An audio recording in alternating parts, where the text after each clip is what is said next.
Well, that was game number 1 of this weekend that I'm very interested in. Game number 2, Everton versus Chelsea at Goodison Park. Everton started off real hot this season. I don't need to fill you in. Everyone knows how good they did at the beginning of the season. Amazing form. James was on fire. It looked like Ancelotti had all his tactics right. Everybody was playing good for Everton. And then what happened? They just lost their form.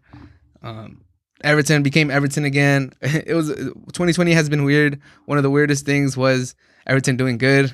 Those are some of the jokes that have been popping up since they've been in this bad form.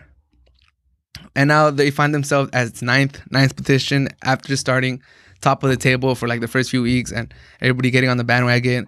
I even remember I was on Reddit. I was on the Premier League Reddit, and people were asking, "You guys think Everton has enough to win the whole thing, to win the Premier League? Is this a fluke?" And there was legit people arguing the fact that Everton had enough to win the Premier League. They were like, Calvert-Lewin is doing great. James Rodriguez, Real Madrid was dumb to let him go. He's a great signing. He's going to be the signing of the season for Everton. Ancelotti's getting all his tactics right. He's on his second year at Everton, full first offseason. So many people, so many reasons for why Everton was going to do great.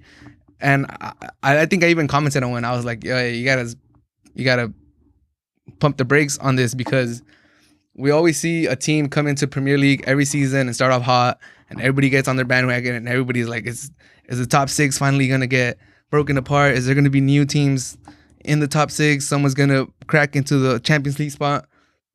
And then time and time again, as the season progresses, those teams that started off hot, they fall off a cliff, or they just don't have the squad depth. Once you get into November, December, when a lot of games get packed in and you got to shuffle your lineups, those people that are filling in, they're just not good enough. You get suspensions, you get injuries, you drop in form. Like, once your star players drop their form, you don't have another player to take his position, as the big teams do.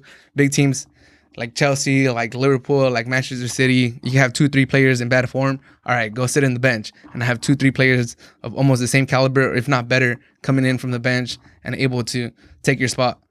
These other teams don't have that. They need their star players to play good the whole season, to not get injuries, to not have drop in form, to not get suspended, to not have, whatever outside factors outside of the live influencing them, just to have a perfect season, just to be in contention. And I know there's cases like Leicester City not too long ago, and they were able to win, but it's just a hard thing to ask for a team that doesn't have, that's not a top 6 team, for them to be a champion. I'm going on a little rant, but I know a lot of people had Everton, and the people were actually believing in Everton, and then Richarlison, he got 4 game suspension, and then there was injuries. James missed some games, and now they're dropped in form, and they're doing pretty bad. I'm not gonna lie. In their last 7 games, they've won 1, lost 4, and tied 2 in all competitions. So Everton is definitely trending on its way down. It's time to sell your stock. It's time to jump off the bandwagon. They're in 9th position, and I see them going lower before things start turning around. Last weekend, they tied to Burnley. And on the other hand, Chelsea started off kind of slow, and now they're picking it up. They're in their form of their life. Chelsea beat Leeds United 3-1. They were down 1-0, and then they came back, beat them 3-1. 14 games unbeaten in all competitions.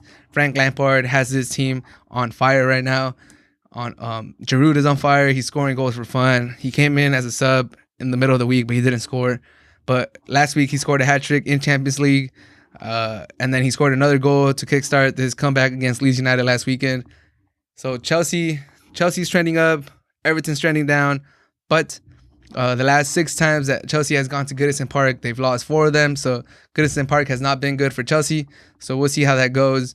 Frank Lampard did learn from Ancelotti. He said he's influenced a lot by Ancelotti. He was his manager for a little bit. So I see the connection. They play similar styles, just Lampard is implementing it better at Chelsea. He does have a way deeper roster. So nothing against Ancelotti. I do respect Ancelotti a lot. I'm a Real Madrid fan, so I appreciate his time with Real Madrid. He kind of kick-started that shift in culture when Ancelotti was a coach, and then he got fired, and then we had some other coaches, and then Zidane finally came. I digress. Ancelotti's a good coach. Lampard is still figuring it out. I think he's a good coach too. He's kind of turning it around. had some question marks on him, but lately it's hard to question his results. And we'll see if he gets his tactics right. He will be without CH and Hudson-Odoi, two of his natural wingers. So he will be out two natural wingers. His only natural winger will be Pulisic, and he's been, kind of injury prone. So we'll see if he's 100% fit. I do think he's gonna start. And then Giroud, I think he's earned a start as a number 9. Even though they've spent big money on Werner, Giroud has to start as number 9 in the form he's in a pretty big game against Everton. And Werner has been pretty good.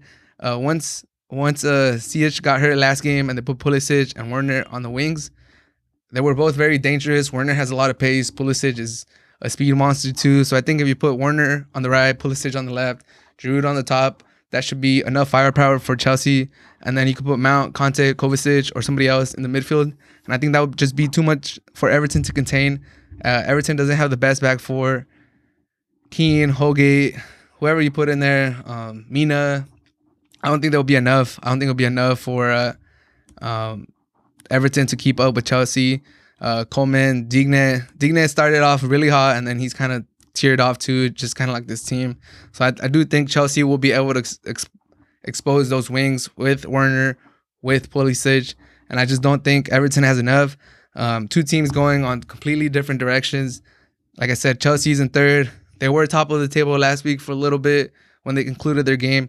I do have them beating Everton 2-0 at Goodison Park and taking top of the table momentarily, waiting on Liverpool and Tottenham's results. But I want to give Everton a chance. I want to give Ancelotti a shout out and maybe say he could squeak out a tie. But unless Calvert-Lewin and Rodriguez get back on fire, and I just don't see them happening against Chelsea. Mendy has been good in the back. He's been a good solid signing. I think he's helped sure up that back four, especially once you don't have Kepa starting no more. I think Kepa was a big problem that didn't get enough attention. He's not confident in the back. He allows a lot of goals that he could stop. And now you have Mendy, a solid goalkeeper that looks confident back there. He just shores up that back four. And because of that, I have Chelsea beating Everton 2-0 at Goodison Park and going top of the table momentarily when that game concludes.